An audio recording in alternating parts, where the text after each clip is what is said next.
మోహన్ బాబు కుటుంబ వివాదం కొత్త మలుపు తిరుగుతోందా? ఇంతవరకు మోహన్ బాబు కుటుంబంలో ఒకప్పుడు ఆయన తెలుగుదేశం పార్టీ తరపున రాజ్యసభ సభ్యుడు, ఆ తర్వాతన చంద్రబాబుకి వ్యతిరేకమయ్యారు. ఆ తర్వాత కాలంలో ఓ పక్కన జగన్కి మద్దతు పలికారు, బీజేపీలో ఉన్నానన్నారు.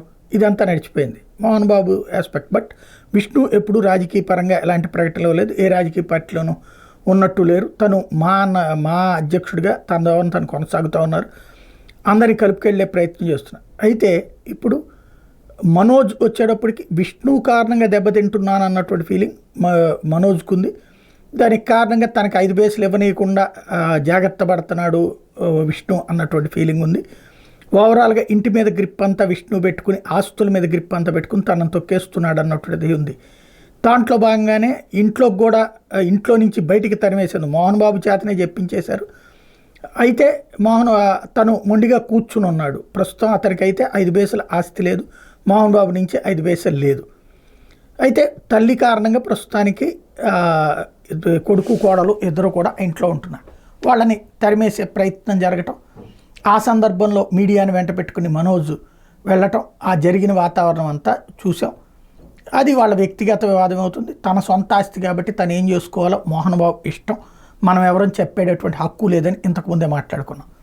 అయితే ఈ ఉదంతంలో తనకి సపోర్టు కోసం లేదా భవిష్యత్ రాజకీయ అవసరాల కోసం ఏమన్నా మనోజ్ రాజకీయ ఆరంగరేటం చేయబోతున్నారా?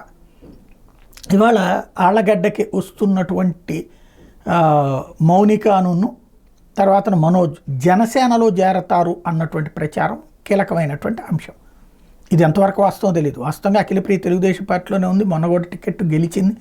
అంతకుముందు అయితే ఒకప్పుడు వైఎస్ఆర్ కాంగ్రెస్ పార్టీలో గెలిచి ఆ తర్వాతన మంత్రి అయ్యింది. ఆ తర్వాత ఓటమి పాలయ్యింది. తర్వాత మొన్న గెలిచిన తర్వాత ఆవిడ హడావిడి గట్టిగా చేస్తోంది. అదే సందర్భంలో మంత్రి పదవి రాకపోయినా గ్రిప్ అంతా కూడా ఉంచుకుంది. ఇప్పుడు మౌనిక రాజకీయ రంగ ప్రవేశానికి సిద్ధపడుతోంది. వాస్తవంగా తెలుగుదేశం, జనసేన, బీజేపీ కూటమిగా కలిసినే ఉన్నాయి. కాబట్టి ఈవిడ జనసేనలోకి వెళ్ళినా కొత్తగా వచ్చేదేమీ లేదు. అయితే ఆస్తుల పరంగా ఇప్పుడు ఎట్లయితే మనోజ్కి విష్ణుకి సమస్య ఉందో అట్లాగే అఖిలప్రియకి మౌనికకి ఏమైనా సమస్య ఉందా? అతకి అఖిలప్రియ నుంచి మౌనికకి ఆస్తులు ఏమైనా అందినయా లేదా? వాళ్ళ సోదరుడు కూడా ఉన్నాడు. ముగ్గురికి ఆస్తులు సమంగా అందినయలేదు. చాలా ఆస్తులు బినామీ ఉన్నాయి అంటారు. ఆ బినామీలకు సంబంధించినటువంటి గ్రిప్ ఎవరిది ఉందో లేదా, అసలు ఆ బినామీల చేతుల్లోనే ఉందా? ఆ బినామీలు అవి ఇవ్వకపోవడం వల్లనే ఆగ్రహించినటువంటి మౌనిక వాళ్ళ పని పడుతుంది అన్నటువంటి ప్రచారం ఉంది. ఇదే మన కాదు అఖిలప్రియ.